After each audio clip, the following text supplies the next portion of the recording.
Welcome friends, welcome to KV the study hub. এবং আজ আমি আরেকবার হাজির হয়েছি তোমাদের এইচএসের কিছু গ্রামার নিয়ে। আমাদের এইচএসের পরীক্ষার রুটিন বলে দেওয়া হয়েছে। জুলাই মাসের শেষের দিকে আমাদের এইচএস পরীক্ষা হবে এবং এই এইচএস পরীক্ষা যতদিন না হচ্ছে ততদিন আমি প্রত্যেক দিন একটা করে ভিডিও তোমাদের এইচএসের গ্রামার বিষয়ক দিতে থাকবো এবং এই ভিডিওগুলো তোমরা দেখতে থাকো। আশা করি এই ভিডিওগুলো দেখলেই তোমাদের গ্রামার অনেকটা কভার আপ হয়ে যাবে। চলো বেশি দেরি না করে তাড়াতাড়ি করে আমরা গ্রামারগুলো দেখে নিই। প্রথম যে গ্রামার দেওয়া হয়েছে, লেখা আছে the Shiva temple was about a 10 minute walk from our house. Negative করতে বলেছে। নেগেটিভ মানে নো, নট, নেভার, এগুলো সব বসবে। না বাচক সব সেন্টেন্স, না বাচক বাক্য, ঠিক আছে। এবার দ্য শিবা টেম্পল, শিব মন্দিরটা আমাদের বাড়ির থেকে 10 মিনিটের দূর ছিল। নিয়ার অ্যাবাউট মানে মোটামুটি 10 মিনিট হাঁটা পথ। তার মানে শিবা টেম্পলটা আমার বাড়ি থেকে 10 মিনিটের বেশি পথ নয়। তাহলে উত্তরটা হয়ে যাচ্ছে the Shiva temple was not more than 10 minutes walk from our house.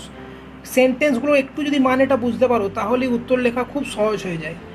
এখানে বলেছে যে শিবা টেম্পল, শিবের মন্দিরটা আমাদের বাড়ি থেকে 10 মিনিটের হাঁটা পথ।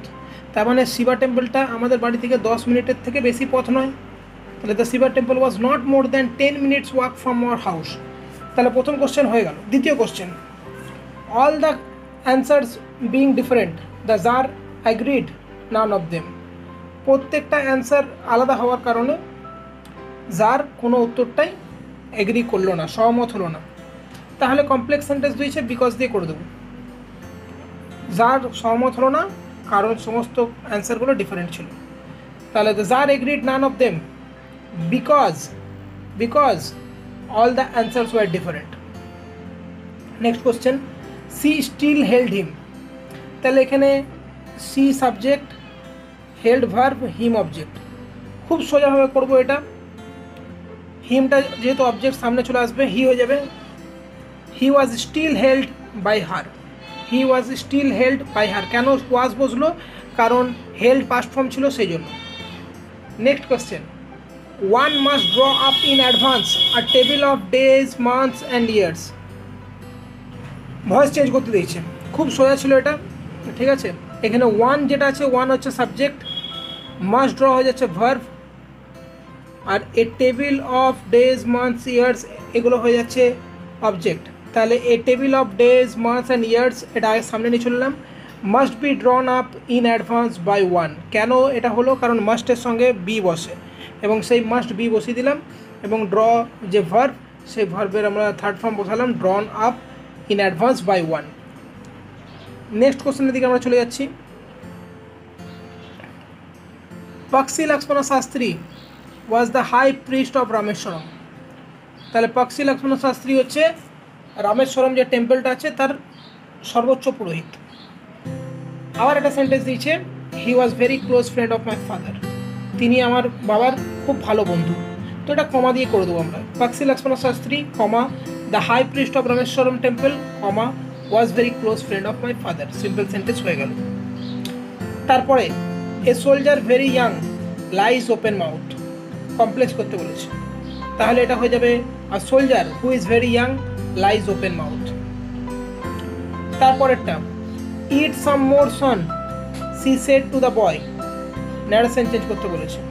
তাহলে এটা ন্যারেশন চেঞ্জ, দেখো ইট সাম মোর, তারপরে একটা কমা দিয়ে সন আছে। তো যেহেতু এই ছেলেটাকে সম্বোধন করছে, বয়টাকে নিজের সন্তান হিসেবে সম্বোধন করছে, সেই জন্য আমরা লিখবো addressing the boy as son. Addressing the boy as son, she requested to eat some more. She requested him করলেও হবে, she requested him to eat some more করলেও হবে। যেটা খুশি করলে করো, তাতেই কোনো অসুবিধা নেই। তারপর have you measured it. Have you measured it, তুমি কি এটা মেপে দেখেছো? এটা কোথা থেকে নেওয়া হয়েছে? এই লাইনটা নেওয়া হয়েছে দ্য প্রপোজাল থেকে। Have you measured it, voice change. তাহলে প্রথমে এটা করার নিয়ম দেখো, এটা সাজিয়ে নিলাম আমি। ইউ হ্যাভ মেজার্ড ইট, তাহলে ইউ সাবজেক্ট হয়ে গেল, হ্যাভ মেজার্ড ভার্ব হয়ে গেল, ইট অবজেক্ট হয়ে গেল। তারপর আমরা এটাকে ভয়েস চেঞ্জ করলাম, it has been measured by you, এবং তারপরে কোশ্চেন মার্ক দিয়েছে বলে তারপর আবার আমরা কোশ্চেন মার্কে উত্তরটা করবো। তো হ্যাশটাকে সামনে নিয়ে চলে আসবো, যেহেতু ভার্ব আগে বসে ইন্টারোগেটিভ সেন্টেন্সে, সেই জন্য। এবং তাহলে লাস্ট উত্তরটা যেটা বেরিয়ে যাচ্ছে, has it been measured by you. Has it been measured by you মনে রাখবে ভয়েস চেঞ্জে কোশ্চেন মার্কে কোশ্চেন থাকলে অ্যান্সারও কোশ্চেন মার্কই থাকবে। One of the most vivid memories of my early childhood is of the two men. Positive degree খুব important একটা voice positive degree চেঞ্জের মধ্যে খুব ইম্পর্টেন্ট একটা। তাহলে লিখো ওয়ান অফ দ্য আছে বলে ভেরি ফিউ বসবে। Very few memories of my early childhood, very few memories of my early childhood, very few memories of my early childhood is as vivid as of the two men.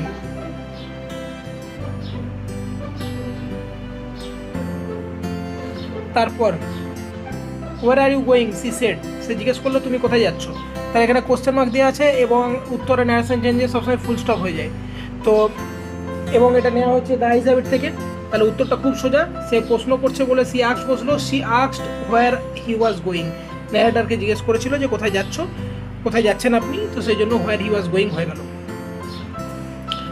Good neighbours don't behave like that, noun form করতে বলেছে, ঠিক আছে, noun form করতে বলেছে। কিসের noun form? বিহেভের noun form করতে বলেছে, ঠিক আছে। তাহলে এটার উত্তর বিহেভের নাউন ফর্ম হচ্ছে বিহেভিয়ার। তাহলে দ্য বিহেভিয়ার অফ গুড নেবার is not like that, the behaviour of good নেবার ইজ নট লাইক দ্যাট। এখানে একটু নেবার বানানটা ভুল হয়ে গেছে, এটা ঠিক করে নেবে তোমরা। Next question, the girl said comma inverted comma I am getting off at Saharanpur full stop, my aunt is meeting me there. The girl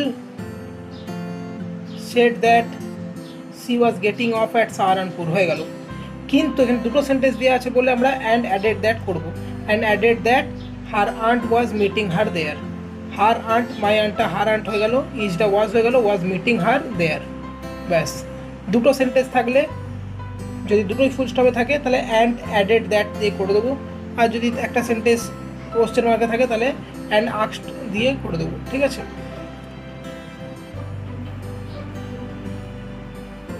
October is the best time, interrogative sentence. তাহলে interrogative সেন্টেন্সের নিয়ম হচ্ছে এই যে ভার্বটা আছে সেই ভার্বটাকে আগে নিয়ে চলে আসবো। তাহলে এই ভার্বটাকে আগে নিয়ে চলে এলাম, is October the best time, কিন্তু এখানে একটা নট বসে যাবে। যদি নট না থাকে তাহলে নট বসবে, আর যদি নট না থাকে তাহলে নট যদি থাকে তাহলে নট উঠে যাবে, আর নট না থাকলে নট বসবে। তাহলে এখানে দেখো ইজটাকে সামনে নিয়ে চলে এসো, is not October the best time, is not October the best time. এখানে দাটা লিখতে আমি ভুলে গেছি, ঠিক করে নাও, is not October the best time.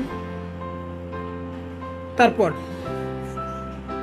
নাটাল্লা, why have not you been here for such a long time. Natalla জিজ্ঞেস করছে আপনি কেন এতদিন আসেননি, আপনাকে দেখতে পাইনি অনেকদিন। তাহলে নাটাল্লা আস্কড, নাটাল্লা জিজ্ঞেস করছে, হোয়াই ডাব্লিউএইচ আছে, ডাব্লিউএইচ বসে যাবে, Natalla asked why he had not been there for a long time, why he had not been there for a long time. তারপর the poetry of earth is never dead, affirmative. তাহলে the poetry of earth is always alive, poetry of earth কখনোই মরবে না, তোমরা poetry of আর্থ সবসময় বেঁচে থাকবে, the poetry of earth is always alive. তারপর yes October is the best time, comparative degree.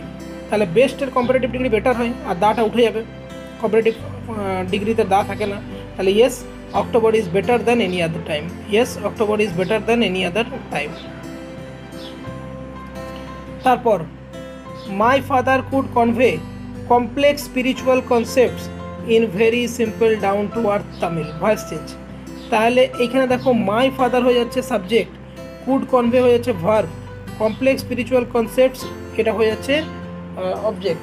তাহলে complex spiritual concept could be conveyed, কুডের সঙ্গে বি বসে এবং V3 কনভেড হয়ে গেল, কমপ্লেক্স স্পিরিচুয়াল